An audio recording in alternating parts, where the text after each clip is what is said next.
Hello learners, again in this video हम लोग sentences के ऊपर प्रैक्टिस करेंगे। तो चलिए स्टार्ट करते हैं।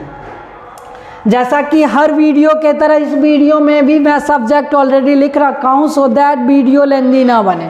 तो चलिए स्टार्ट करते हैं। ये सारे के साथ वुड हैव लगाना, ये सारे के साथ वुड हैव लगाना, would have, would have, would have लगाना है, वुड हैव, वुड हैव लगाना है। उसके बाद थर्ड फॉर्म ऑफ वर्ब लगाएंगे, third form of verb, verb का तीसरा रूप लगाएंगे।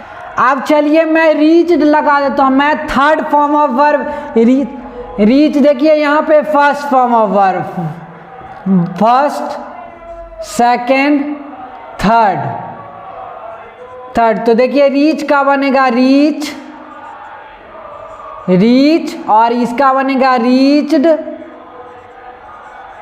रीच्ड, और इसका भी बनेगा रीच्ड, रीच्ड। तो ये रीच्ड जो है थर्ड फॉर्म ऑफ वर्ब, इसको हम लेकर के प्रैक्टिस करते हैं। यहाँ पे लिखते हैं रीच्ड, रीच्ड, रीच्ड लिख दिए। अब उसके बाद बाय नाउ लगाएंगे, बाय नाउ, बाय नाउ। अब इस तरह से प्रैक्टिस करते हैं।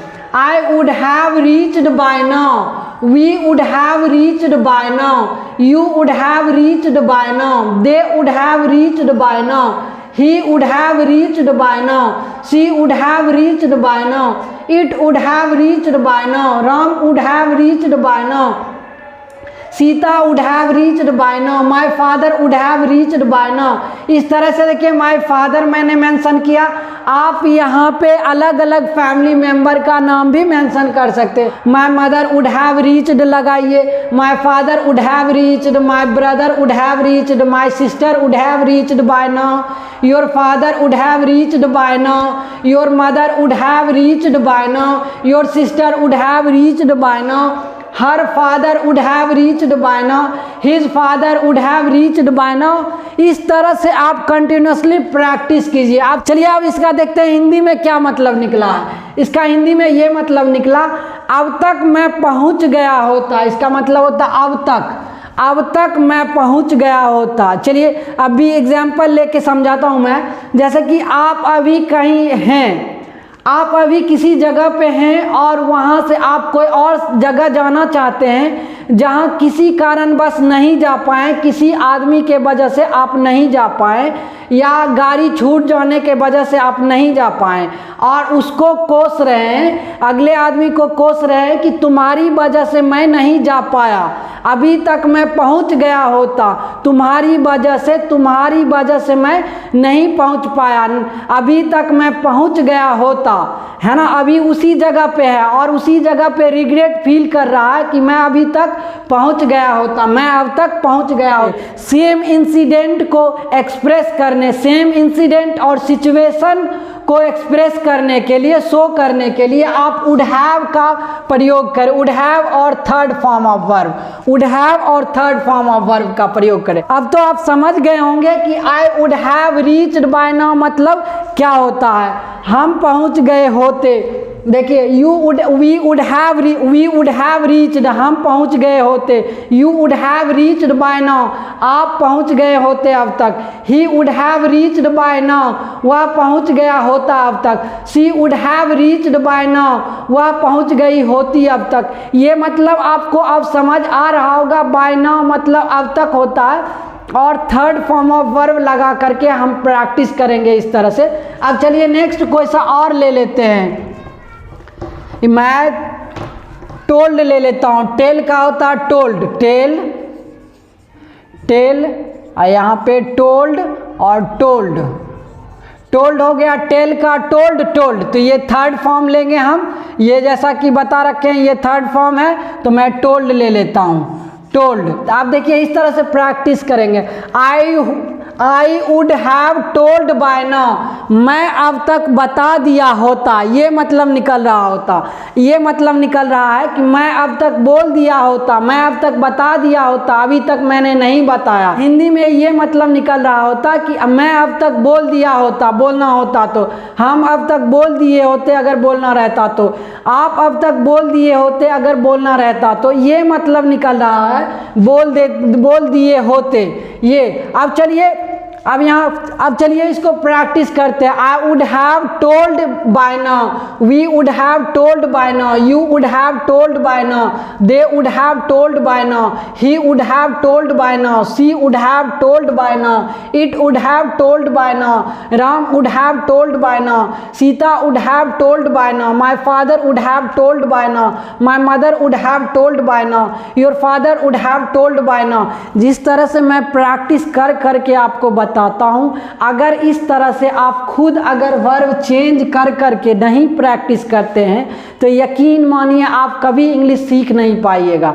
आपको घर पर बोलना होगा, जैसे जैसे सेंटेंसेस मैं फ्रेम करता हूँ उसी तरह से आपको वर्ब को चेंज कर करके खुद से प्रयास करना, कहीं अकेले रह करके, कहीं अकेले में जा करके बोल करके आपको प्रैक्टिस करना होगा, तभी आप इंग्लिश सीख पाइएगा। तो चलिए और कोई सा वर्ब लेकर के आपको प्रैक्टिस करवाता हूँ।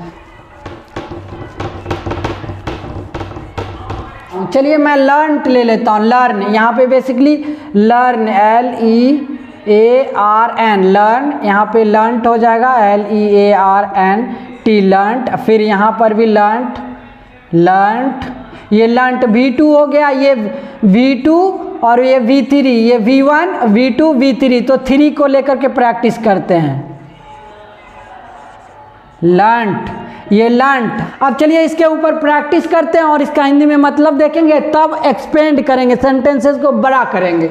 आई would have learnt by now, अब तक मैं सीख गया होता। अब चलिए इसके ऊपर प्रैक्टिस करते हैं। I would have learnt by now, we would have learnt by now, you would have learnt by now, they would have learnt by now, he would have learnt by now, she would have learnt by now, my father would have learnt by now, your father would have learnt by now, her father would have learnt by now, her mother would have learnt by now, her sister would have learnt by now। इस तरह से आप practice करें बोल करके। देखिए इसका मतलब क्या निकला, मैं अब तक सीख गया होता।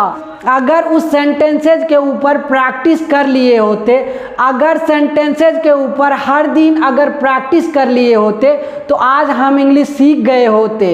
इस तरह से रिग्रेट को अभी आप एक्सप्रेस कर रहे हैं, रिग्रेट को शो कर रहे हैं। तो रिग्रेट को शो करने के लिए ये वुड हैव का आप प्रयोग करें और खूब प्रैक्टिस कीजिए। अभी देखिए इंग्लिश मैं लगा देता हूँ, एक्सपेंड करता हूँ सेंटेंसेज को इंग्लिश। तो आप देखिए ये मतलब निकल रहा है कि मैं इंग्लिश सीख गया होता, हम इंग्लिश सीख गए होते, आप इंग्लिश सीख गए होते, वह इंग्लिश सीख गई होती। इस तरह से मतलब निकल रहा है। तो आप प्रैक्टिस कीजिए। अब देखिए ये रिग्रेट को शो कर रहा है क्या, ये सारे सेंटेंसेज के ऊपर अगर आप प्रैक्टिस नहीं करते हैं तो 2 महीने बाद आप पछताइएगा और बोलिएगा, रिग्रेट फील कीजिएगा कि अब तक मैं सीख गया होता, अब तक मैं इंग्लिश सीख गया होता, अब तक हम इंग्लिश सीख गए होते, ये बोलिएगा उस समय। इसीलिए मैं बोलता हूँ कि सेंटेंसेस के ऊपर बोल करके प्रैक्टिस कीजिए। अगर आप सेंटेंसेस लिख नहीं पाते हैं, आपका ये वर्ड भी स्ट्रॉन्ग नहीं है, वर्ड भी नहीं लिखना आता है, वर्ड में भी आपको प्रॉब्लम होता है लिखने में, तो आप बार बार लिख करके बोल करके अभ्यास कीजिए। लिखिए और बोल करके प्रैक्टिस कीजिए। देखिए आप महसूस कीजिएगा कि जिस सेंटेंस स्ट्रक्चर को आप पढ़े हैं उसमें से आप क्वेश्चंस का आंसर दे पाइएगा। आपको लगेगा कि ये मैं कंप्लीटली सीख चुका हूँ, इसमें मुझे दिक्कत नहीं है। तो आप आगे बढ़िए, नेक्स्ट कोई सा स्ट्रक्चर लीजिए और उसके ऊपर प्रैक्टिस कीजिए। मैं जिस तरह से गाइड करने की कोशिश करता हूँ आप वैसा एटलीस्ट करें। आपको रियलाइज होगा कुछ ही दिनों बाद कि मैं इंग्लिश सीख रहा हूँ और मैं भी इंग्लिश बोल सकता हूँ, मैं भी इंग्लिश सिखा सकता हूँ, किसी को बता सकता हूँ। तो आई होप मेरा यह प्रैक्टिस करवाने का तरीका आपको पसंद आ रहा होगा। Thank you. जय हिंद, जय भारत।